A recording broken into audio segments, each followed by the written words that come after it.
कर्जों में डूबी, मुसलसल खसारे, बदइंतजामी और ऑपरेशनल पाबंदियों का सामना करने वाली पाकिस्तान इंटरनेशनल एयरलाइन की काया पलटने जा रही है। IMF के दबाव के तहत ही सही, मगर हुकूमत ने बिलाखिर उस फैसले पर अमल दरामद का आगाज कर दिया है जिसके तहत PIA के 75% हिस्से फरोख्त किए जा रहे हैं और 23 दिसंबर को बोली का मरहला इस अमल का नुक्ता आगाज होगा। वाज़ेह रहे कि खसारे में चलने वाले इदारों की निजकारी पाकिस्तान के $7 अरब के IMF बेल आउट पैकेज की एक बुनियादी शर्त है। मौजूदा हुकूमत की जानिब से PIA की निजकारी की यह दूसरी कोशिश है, जबकि मजमूई तौर पर यह तीसरी कोशिश होगी। इससे कबल अक्टूबर 2024 में सिर्फ एक बोली दहिंदा ने सिर्फ 10 अरब में पूरी पाकिस्तान इंटरनेशनल एयरलाइन को खरीदने की कोशिश की थी। वज़ीर आज़म शहबाज शरीफ पहले ही ऐलान कर चुके हैं कि PIA की बोली का अमल TV चैनल्स पर बराह रास्त दिखाया जाएगा। रिपोर्ट्स के मुताबिक निजकारी कमीशन बोर्ड ने 4 बोली दहिंदगान को प्री क्वालिफाई किया था, जिनमें Fauji fertiliser company limited, air blue private limited, lucky cement की क़यादत में कंसोर्शियम जिसमें Hub power holdings, Kohat cement और मेट्रो वेंचर्स शामिल हैं, और RF हबीब कॉर्पोरेशन की क़यादत में कंसोर्शियम जिसमें फातिमा फर्टिलाइजर्स, सिटी स्कूल्स और लेक सिटी होल्डिंग्स शामिल हैं। इस मामले में अहम पेशरफ्त हुई जब फौजी फर्टिलाइजर कौमी एयरलाइन की निजकारी की दौड़ से दस्तबरदार हो गई है और अब 3 ग्रुप्स मैदान में हैं। हुकाम के मुताबिक अगरचे फौजी फर्टिलाइजर इस मरहले पर बोली में हिस्सा नहीं ले रही, ताहम बाद में वो किसी कामयाब कंसोर्शियम में शामिल हो सकती है। इब्तदाई तौर पर PIA के 75% हिस्सा फरोख्त करने की पेशकश की जा रही है। ताहम इस लेन देन में एक ग्रीन शो ऑप्शन भी शामिल है, जिसके तहत कामयाब बोली दहिंदा बाद में बाकी 25% हिस्सा भी खरीद सकेगा। यूं बिलाखिर एयरलाइन की 100% निजकारी की राह हमवार हो जाएगी। $2.5 अरब से जायद के मजमूई नुकसानात और माजी की नाकाम कोशिशों के बरक्स इस बार निजकारी का फ्रेमवर्क वाज़ेह तौर पर सरमायाकार दोस्त बनाया गया है। साबका कोशिशों में 60% हिस्सा की पेशकश, जुज़वी इंतजामी कंट्रोल, बोली की रकम का 15% कौमी खजाने में जाना, महदूद री इन्वेस्टमेंट और कंपनी के जिम्मे वाजिबात भी खरीदार के हिस्से में आना शामिल था। जबकि मौजूदा मंसूबे में 75% हिस्सा और 100% का ऑप्शन, मुकम्मल इंतजामी कंट्रोल, कौमी खजाने को बोली की रकम का 7.5%, 92.5% रकम की दोबारा PIA में सरमायाकारी और 654 अरब रुपए के कर्जों को होल्डिंग कंपनी में मुंतकिल करने का इंतजाम किया गया है। वज़ीर आज़म के मुशीर ने सनद की कायमा कमेटी बराए निजकारी को बताया कि बोली से हासिल होने वाली 92.5% रकम PIA की बहाली और बेहतरी के लिए इस्तेमाल होगी, क्योंकि निजकारी के बाद भी एयरलाइन को अपने ऑपरेशंस को मुस्तहकम करने और तरक्की के लिए इजाफी 80 अरब रुपए की फाइनेंसिंग दरकार होगी। उन्होंने वाज़ेह किया कि निजकारी में सिर्फ PIA के बुनियादी फ़िज़ाई कारोबार को शामिल किया है, जबकि न्यूयॉर्क में वाक़ रूजवेल्ट होटल जैसे असासे हुकूमत की मिल्कियत में ही रहेंगे और उन्हें ज्वाइंट वेंचर के तहत तरक्की दी जाएगी। खरीदार को जो प्रॉपर्टी मिलेगी उनमें एक कमर्शियल और दिल्ली, मुंबई, न्यूयॉर्क और यूरोप की 4 रिहायशी प्रॉपर्टीज शामिल हैं। उनके बकौल मौजूदा मुलाजमीन की भी पेंशन और तमाम कमिटमेंट्स पूरी की जाएंगी और जितने भी मुलाजमीन हैं उन्हें 12 माह तक नया बिडर नौकरी से नहीं निकाल सकेगा। वो कि हुकूमत इस निजकारी से मुतल्लिक मुलाजमीन को मुतमईन कर रही है, ताहम ये तसल्लियां बज़ाहिर तस्लीम नहीं की जा रही।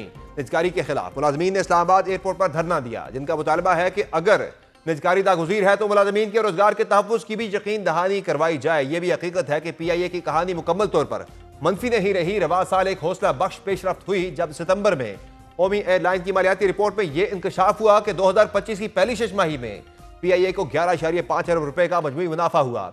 मालियाती रिपोर्ट में कहा गया कि PIA की खालिस आमदनी बढ़कर 112 अरब रुपए तक पहुंच गई है, जिसके नतीजे में 11.5 अरब रुपए का मजमूई मुनाफा और 10.83 अरब रुपए का ऑपरेशन मुनाफा हुआ। गुज़िश्ता साल हुकूमत की जानिब से PIA के तकरीबन 80% पुराने कर्जे अपने जिम्मे लेने के बाद कंपनी के माली बोझ में नुमाया कमी आई थी। बरतानिया ने जुलाई में पाकिस्तान इंटरनेशनल एयरलाइन पर आयद 5 साल पाबंदी खत्म कर दी थी, जबकि यूरोपीय यूनियन भी गुज़िश्ता साल के आखिर में इसी तरह की पाबंदियां उठा चुकी है। एक अंदाजे के मुताबिक बरतानिया की पाबंदी की वजह से PIA को सालाना आमदनी में तकरीबन 40 अरब रुपए का नुकसान हुआ था। अहम बात यह है कि PIA के 75% हिस्सा फरोख्त करने के साथ पेश किया गया बिजनेस प्लान खासा पुरअज़्म है।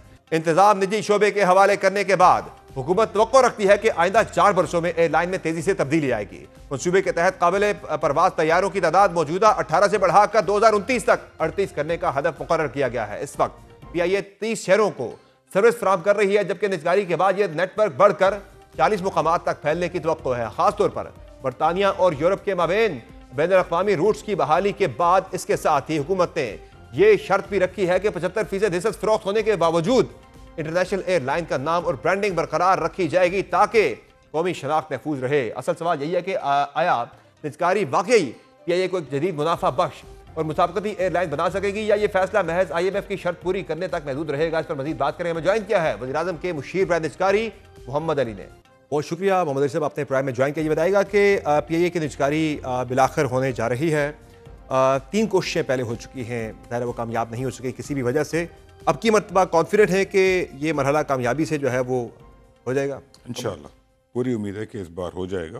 तो दोनों दोनों हमारे जो 3 बिडर्स हैं, तीनों सीरियस हैं, और स्पेशली जो 2 बिजनेस ग्रुप्स के कंसोर्टियम्स हैं, they are the largest business groups in the country. तो और पिछले को 4 माह से बड़ी ड्यू डिलिजेंस उन्होंने की, एक एक चीज़ देखी है, और जो उन्होंने एडवाइजर्स अपॉइंट किए हैं वो ग्लोबली रिनाउंड एडवाइजर्स। तो उससे नज़र आता है कि बिडर्स सारे ही सीरियस हैं इंशाल्लाह। तो ये बताएगा कि क्या आपने फिर फ्लोर प्राइस रखी है? पिछली मरतबा तो था 85 बिलियन का था, जिसमें लाइबिलिटीज़ प्लस जो है उनकी तरफ से मिनिमम एक बोली थी। तो आपकी मतलब मिनिमम बोली फिर क्या आप कहाँ से स्टार्ट होगी? फ्लोर प्राइस क्या है? फ्लोर प्राइस हम डिसाइड करेंगे ट्यूसडे को, जब हमें बिड्स मिल जाएंगी सील्ड एनवलप में। उसके बाद तो बिडर्स हमें बिड्स देंगे सील्ड एनवलप, हमें नहीं मालूम होगा उनकी क्या बिड्स हैं। उसके बाद हम फ्लोर प्राइस कैबिनेट कमेटी और हमारे बोर्ड से अप्रूव करवाएंगे ताकि वो लीक ना हो जाए। और उसके बाद हम मीडिया के सामने उनकी बिड्स खोलेंगे। तो ज़ाहिर है 85 बिलियन की अक्टूबर 2024 में रखी गई थी, उससे तो ऑब्वियसली ज़्यादा ही होगी, क्योंकि अब तो PIA जो है वो मुनाफा बख्श भी है। पहली छमाही में तकरीबन 11.5 बिलियन का PIA ने मुनाफा कमाया है। UK और यूरोप के रूट्स भी खुल चुके हैं। तो क्या क्या एक्सपेक्ट कर रहे हैं? कहाँ तक आप समझ रहे हैं कि मैक्सिमम ये मामला चला जाएगा? एक्चुअली ओवरऑल सिचुएशन देखना होगा कि कंपनी की पोजीशन आज की तारीख में क्या है कंपेयर टू 1 साल पहले। या आप बिल्कुल सही फरमा रहे हैं कि उसने प्रॉफिट किया है, लेकिन साथ साथ कुछ लाइबिलिटीज़ भी पोजीशन चेंज हुई है। हमने कुछ लाइबिलिटीज़ खुद ले ली हैं PIA होल्डिंग कंपनी की, कुछ में हमने पेमेंट प्लान दिया। तो पूरी होलिस्टिक पिक्चर देखनी होगी, और जो बिजनेस प्लान की प्रोजेक्शन है उसको स्टडी करना होगा। तो ये एग्जैक्टली क्या होगी इसके ऊपर तो अभी कमेंट करना मुनासिब नहीं है। ज़ाहिर तकरीबन कोई 80 अरब की सरमायाकारी इसमें ख़रीदार ने करनी है, जो भी PIA को बाय करेगा। कितने सालों में उसने ये सरमायाकारी करनी है? ये भी कोई टाइम फ्रेम तय किया गया है? हमने जो बिजनेस प्लान बनाया है अगले 5 सालों का, 4 से 5 सालों का, उसके अंदर उसने करनी है। लेकिन जो मेजॉरिटी इन्वेस्टमेंट होगी वो पहले 2 सालों में होगी। अच्छा, वही 80 अरब से ज़्यादा होगी। अच्छा, 80 अरब से ज़्यादा होगी। 80 अरब मिनिमम आपने कह रहे कि मिनिमम 80 बिलियन का रखा गया है। जो कैपिटल एक्सपेंडिचर की रिक्वायरमेंट है वो हमारे हिसाब से तकरीबन 100 से 110 अरब की रिक्वायरमेंट है कैपिटल एक्सपेंडिचर की। उसके अलावा ऑपरेशन एक्सपेंसेस हैं, लेकिन साथ साथ कंपनी कैश जनरेट भी कर रही होगी। तो खाली इस नंबर को देख के रिजर्व प्राइस तक कोई इसका लिंक नहीं है। लेकिन कैपिटल रिक्वायरमेंट जो PIA को रिवाइव करने के लिए तकरीबन 100 से 125 अरब की रिक्वायरमेंट है। और ज़्यादा इन्वेस्टमेंट आप क्या कह रहे हैं कि तैयारी जो है उनकी खरीदारी में होनी चाहिए, कहाँ होनी चाहिए? ज़्यादातर तैयारी जो लेनी है उसके अंदर ही होगी, और इसीलिए हमने जो ट्रांजेक्शन का स्ट्रक्चर रखा है इस बार, लास्ट टाइम जो था जो बिड प्राइस थी उसका 85% कंपनी में जा रहा था और 15% गवर्नमेंट को मिल रहा था, और बाकी गवर्नमेंट के पास जो शेयर बच रहे थे। इस बार हम 75% की जो बिडिंग करवाएंगे उसका 92.5% कंपनी में जाएगा, गवर्नमेंट को 7.5% मिलेगा। लेकिन इसमें मैं क्लैरिफाई कर दूँ, वो मैं सोशल मीडिया पे देख रहा था जी कि लोग कह रहे थे कि सिर्फ 7.5% गवर्नमेंट को मिलेगा। सिर्फ 7.5% नहीं मिलेगा, हमारे पास 25% शेयर भी हैं, और उसकी वैल्यू चूँकि इन्वेस्टमेंट के बाद कैलकुलेट होगी तो काफ़ी बढ़ जाएगी। और ये 100% तक की बात भी तो हो रही है कि वो भी शेयर जो है वो बेचे जा सकते हैं इसके। वो किस कंडीशन पे होगा? वो अगर बिडर चाहे तो 100% ले सकता है, लेकिन जो 75% की बिड है उसका 7.5% हमें देगा, और उस 75% की बेस पर जो 25% की वैल्यू बनेगी उसके पैसे भी हमें वो देगा। क्योंकि ये पॉसिबल नहीं है कि कोई भी बिडर आके हमें भी पैसे दे बहुत 100% के, और PIA को रिवाइव करने की भी इन्वेस्टमेंट करे, तो फिर ये बिकेगी नहीं इस तरीके से। ऐसा ही है। तो इसलिए इसका स्ट्रक्चर नहीं होगा वो, बिल्कुल एक हाइब्रिड स्ट्रक्चर है।